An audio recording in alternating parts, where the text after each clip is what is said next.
it's basically the worst kind of face you could give to Islam, and maybe that's part of the agenda. You know, we're talking about a clash of civilizations, and these kind of groups, they didn't exist before. This is a recent phenomena, and most of the people they're killing are actually Muslims. So it's funny that they should call themselves the Islamic State. I find it very interesting that the biggest clan in Call of Duty was ISIS. I was wondering if it stood for anything. That would be interesting to know if it was an acronym for anything. Derek in Wyoming, you're on the air with Syrian Girl. Go ahead, Derek. Thank you, Paul. Thank you, Syrian Girl. I just want to tell InfoWars I appreciate all you're doing, and I believe we can wake people up in our areas on vaccines and everything else. I've done so with Common Core and visited our local county nurse on vaccines. Are looking at it. I think we got to get off our couches. And Syrian Girl, thank you so much. And it seems to me that she should be on every network talking about this, but they just have propaganda. So I want to ask you, Syrian Girl, why do you think that Israel is not being targeted by ISIS? That's a very, very good question. Why indeed is Israel not being targeted by ISIS? I think that none of these groups seem to be really targeting Israel. And in fact, Israel is helping Jabhat al-Nusra on the Syrian Golan Heights borders. And this is a fact that they're giving them medical aid, treating their wounds, giving them a buffer zone, and shooting down any Syrian airplane, jet, or helicopter that is chasing Jabhat al-Nusra, the Al-Qaeda group, down. So Israel is sort of acting as the air defenses of Al-Qaeda. And it's very interesting why these groups who are supposed to be so, anti any other religion wouldn't attack Israel. And I think that maybe it has something to do with the people who control ISIS, leading them and directing them to attack, Syria instead of Israel. So, Sanger in Texas, you're on the air with Syrian Girl. Your question, go ahead. Do we have Sanger in Texas? Frank in Carolina, go ahead. Yes, you can hear me? Yeah, you're on the air. Go ahead, Frank. Okay. Dr. Watson, with respect to your coverage of the Ebola thing, I sometimes think we give agencies like the CDC way too much credit for incompetence and whatnot. I mean, the way I look at it, I'm not even following it that closely, but if they wanted to create some type of a crisis, they couldn't do a better job as far as setting all the chess pieces into place. And that's my take on it, and I know a lot of other people would agree with that. And Syrian Girl, I had a question for you. Would you say, based on your research into all the goings-on in the Middle East and with ISIS, that this is probably being engineered and managed by the Nazis or perhaps their descendants? I don't have any details about that, but I do believe that, you can kill a man, but you can't kill an idea. So maybe, in some degree, there's a connection between, the fascism of old, or the groups that basically the establishment elite who created these ideologies, whether they be Nazism or Marxism or, anything that was useful at the time, whether they be good ideologies or bad ideologies. I don't really... I wouldn't say, Nazis are behind these things, but certainly there's been a rise of neo-Nazism in Ukraine. That's as far as I can really comment on that. Bruce in Michigan wants to talk about Iran. You're on the air with Syrian Girl. Go ahead, Bruce. Well, okay, thank you. There are more Christians in Lebanon and Syria than anywhere else in the Middle East. And no one, Tel Aviv, Riyadh, Paris, London, or Washington would replace Mr. Assad would be better for the Christians than Mr. Assad. I just read some articles by Bassem Marou out of Lebanon, and of course Craig Roberts, about how Christians are arming themselves again in Lebanon, and they can see what's coming down the pike. Our government and mass media have hoodwinked us into supporting an air campaign. Now they're talking about troops on the ground there in Syria. Now, there was a CIA guy, some kind of deputy named Mellon, Michael Mellon, who said that they will probably have to assassinate Mr. Assad.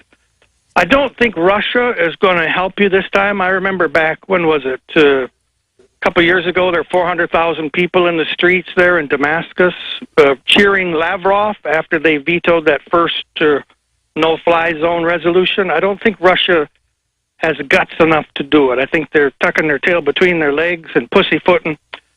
Doesn't this mean that Iran will be Syria's last hope for defense against regime change? And Okay, so, we'll get Syrian Girl's answer to that question after the break. We're going to get into some more personal details about what Syrian Girl has faced in standing up against the propaganda that's been in favour of overthrowing the regime in Syria. David Knight also coming up in studio. We're going to cover more news, the entire waterfront of issues, the economy as well. This is the Alex Jones Show live, Infowars.com. Don't go away. This hour brought to you by InfidelBodyArmor.com. When it hits the fan, don't be left without the body armor that will save your life. With prices starting at just $374.99 and ships free. Get yours at InfidelBodyArmor.com. Just won't quit. Hi, Ted Anderson with Midas Resources. Is it time to convert paper 401ks and IRAs to solid gold and silver yet? Get our 10 Reasons book free. Call 800-686-2237. That's 800-686-2237. This is Dan Pilla. Do you owe the IRS money you can't pay? Are tax debts crippling you? I've defended people from the IRS for over 30 years. I've helped thousands, and I can help you too. I wrote the book on IRS settlement, and I'm telling you, there's no such thing as a hopeless case. Call 800-34-NO-TAX to finally get free of IRS debt. With the IRS's new programs, there's never been a better time to solve your problem. Call 800-34-NO-TAX. That's 800-34-NO-TAX, or my website, danpilla.com.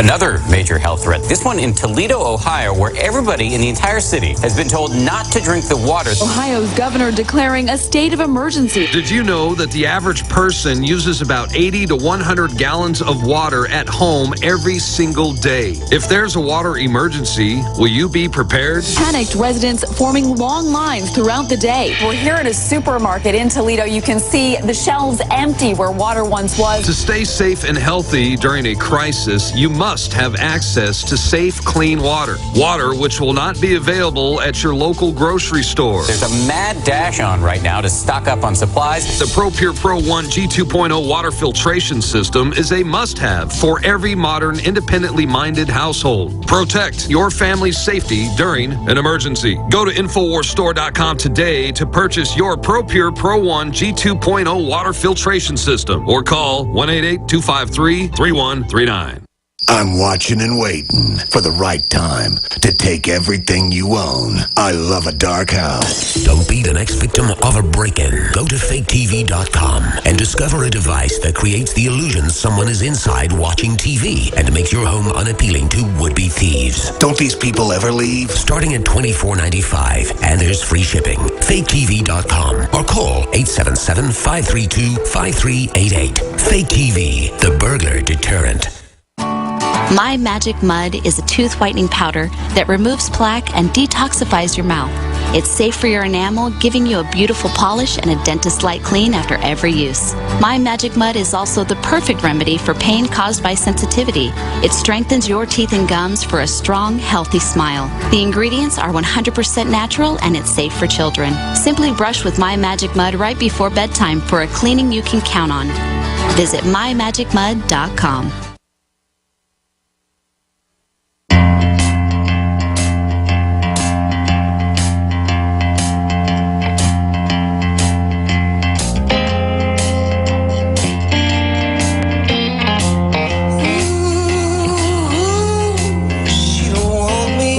Live on the Alex Jones Show. Quick news update here out of CBS Atlanta.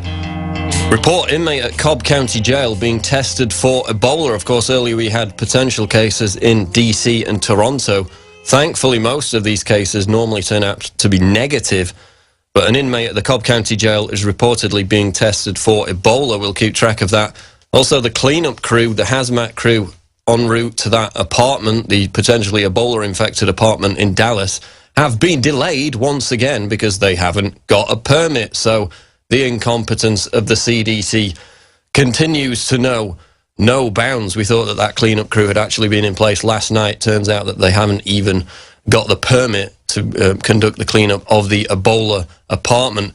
Going back to Syrian girl now, this is a sensitive subject, but she was targeted by a huge defamation campaign recently, and then a separate incident where somebody actually called her university and basically made some astounding claims. I'll let Syrian girl explain it. Syrian girl, go ahead.